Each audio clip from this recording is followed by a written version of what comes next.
Hey guys, Nikki here, and today I'm going to show you a quick routine that you can do to improve your hip strength. Stay tuned.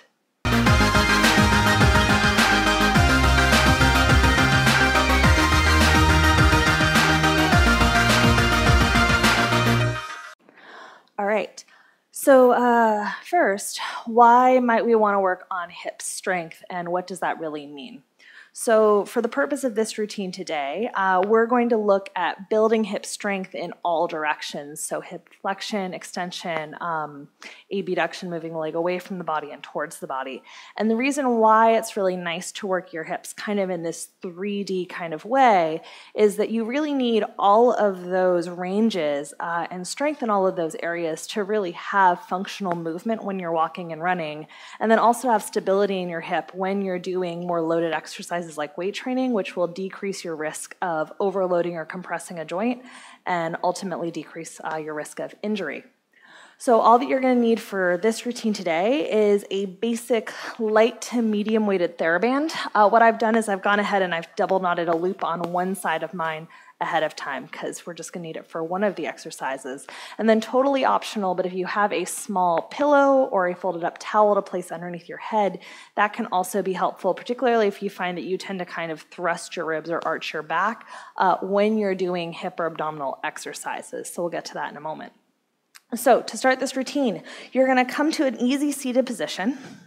You're going to have your hands just kind of lightly underneath your knees, elbows a little bit wide and shoulders relaxed, and we're just going to start with a little bit of rolling back. So you'll sit nice and tall on your sits bones, take a breath in, and then as you exhale, you're going to gently round and tuck under, and you're going to start to roll back about halfway. Hold when you feel a little bit of abdominal challenge, and then just easy inhale to sit back up. Try a few of these at your own pace. Now, I don't have great ankle flexibility. You might be able to keep your feet flat on the ground comfortably. For me, it's easier a little bit to have the feet come off a bit and keeping the heels grounded, but it's up to you. And then slowly coming up. So you might be thinking this looks an awful lot like an abdominal exercise, but here's the thing. When you're doing this, you're actually using your hip flexors to bring yourself down and up. So we're creating control here.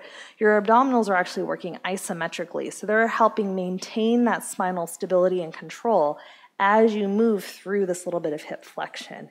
Think easy shoulders. We'll go two more. If you want a little bit more challenge, you can always go arms out in front of you, tucking under, using the breath, coming back up. And one final time breath, and this time you're going to exhale, gently tuck under. You're going to roll your spine down bone by bone to the mat and rest to transition. From here, walk your feet in, and this is where if you tend to be a little bit archy, grab your little pillow or folded up towel, place it underneath your head, and all that this is going to do is neutralize your rib cage into the ground, which means you'll get more abdominals and better hip activation. So hands can push gently into the floor. Take a breath in here. Exhale, slowly float one leg up in tabletop, keeping the pelvis neutral or level, so you're not overly arching or tucking in this one. Though if you do a little bit more of this abdominal curl, you will get more superficial abs. It's easier to hold, but not quite as functional. And then take a breath in and exhale, slowly float the second leg up to meet it. Now we're going to change this up for these toe taps, a little bit different than usual. Let your feet fall slack to your butt cheeks. And now pushing your arms gently into the ground, easy shoulders. Breath in to prepare. Exhale, float one foot down. And then slowly pull it back in, and then try the other side. So the idea or the goal of this one is to work that end range hip flexion. We always think of the hip flexors as the bad guy, but the truth is that we're often a little bit weak through this area. So we're kind of targeting a little bit more of the psoas as we do this, less of the quadriceps. Good, inhale, floating down, pulling back up. Let's go two more, and actually, if you have a hard time with this part, you can always exhale on the way down. Good, and you're really trying to keep your ribs stable, so no arching in the back, really sinking the ribs to come up. And actually, I lied. Let's go one more each way. Slowly bring it in. Nicely done last time. Bring it back in, hold, take a breath in, exhale, slowly put one foot down, keeping the ribs and hips stable, and then slowly put the second foot down to rest. All right, so from here, I want you to come on up, and you're going to flip to come onto all fours. You can set your pillow or towel to the side. And I want you to grab the band and pop it through one foot. And then once you've done that, a little bit of a change from the usual. I've got this band under my right foot. I'm going to pin it with my left hand. And what this is going to do is it's going to help me as I create hip extension for my glutes, also create a little bit of challenge in the inner thigh and a little bit more hip stability. So you want to think about before you go, your arms are and your core are really kind of working here as well. So you're flat across the back, not rounding or sinking. You're pushing your hands firmly into the ground, and then you're going to gently pull your elbows in towards one another, keeping the elbows strong but not locked, and widening through the collarbones. Neck is long, and from here, I want you to take a breath in. Exhale, slowly float your right leg out, hold. And you're trying not to hike or drop that right hip.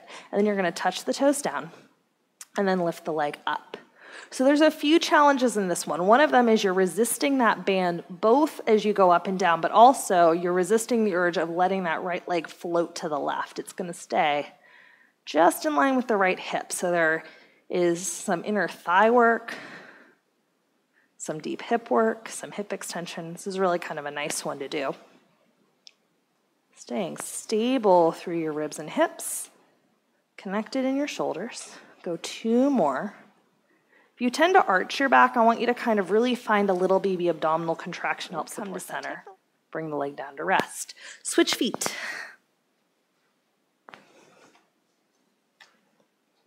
So now we've got the band around the left foot, and then you've got it anchored underneath your right hand.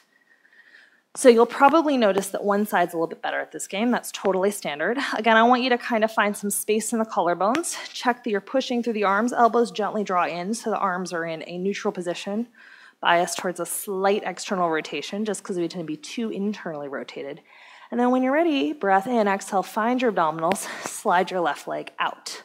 Hold. I felt myself hike my left hip to get there, so if that was you as well, drop the left hip a little bit down, check that it's even, then you're going to lower the foot down and lift it up.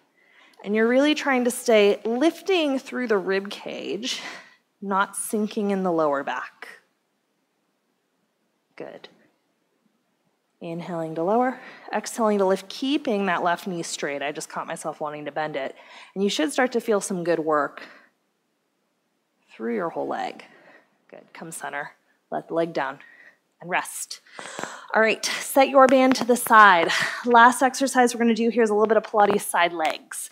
I'm going to show you both kind of the more advanced option as well as the more beginner option. So pick the one that works best for you today. If you've got a little shoulder thing or you feel things kind of go into your back or your hips and not in a good way, they get kind of cranky, come all the way down. Do the beginner version. If everything feels good, go for the full Monty.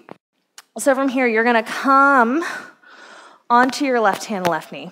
And I want you to lengthen through your spine and do your best to square off your hips. What happens for kind of end up with an arched back and the hip rolling back here. So you want to kind of let the hips roll forward. It's just a small curve is present. Hand can be on your hip or reaching up towards the ceiling. And then from here, settle your shoulders. Then you're going to lift the leg up just about hip height and then touch back down. And you're trying to move your leg here without shifting too much side to side. So again, on this one, if you find that this just feels like you're going all over the place, or it feels a little weird in your hip or your shoulder, you always have the option of lying down on your side completely so the arms get a break. Good. Hold the leg up, turn it out, and turn it in. So now you're going to work those deep hip rotators. Good, and what you'll probably notice, or at least what I notice, is that my bottom hip is working just as much as my top leg, if not more. Go one more time. Hold neutral, take a breath in, fun transition, push up. Find your control. Go up and over to your second side. Reach the leg out, reach the arm out. Again, hand can go on the hip as needed. Square off so the leg is long. You're not hiking in the waist, you're keeping length there, pushing strongly through that bottom arm. When you're ready, lower the leg down and lift it up. So again, key points on this one, as you lift the leg, you are not going to hike your hip. You're going to keep your hip long. Only go as high as you can without shifting in the pelvis. In, good. Go one more time. Hold the leg up, turn it up, and turn it in. Remember that at any point, if this is not working for you, you have the option of coming all the way down. Good. 2 more. Hold center. Take a breath and accidentally push up. And you're done. Thanks so much for watching. If you found this video helpful, please feel free to give it a like. And if you have any questions, feel free to leave me one in the comments section. Also, I'd invite you to subscribe to my YouTube channel. I put out new videos every week. Take care.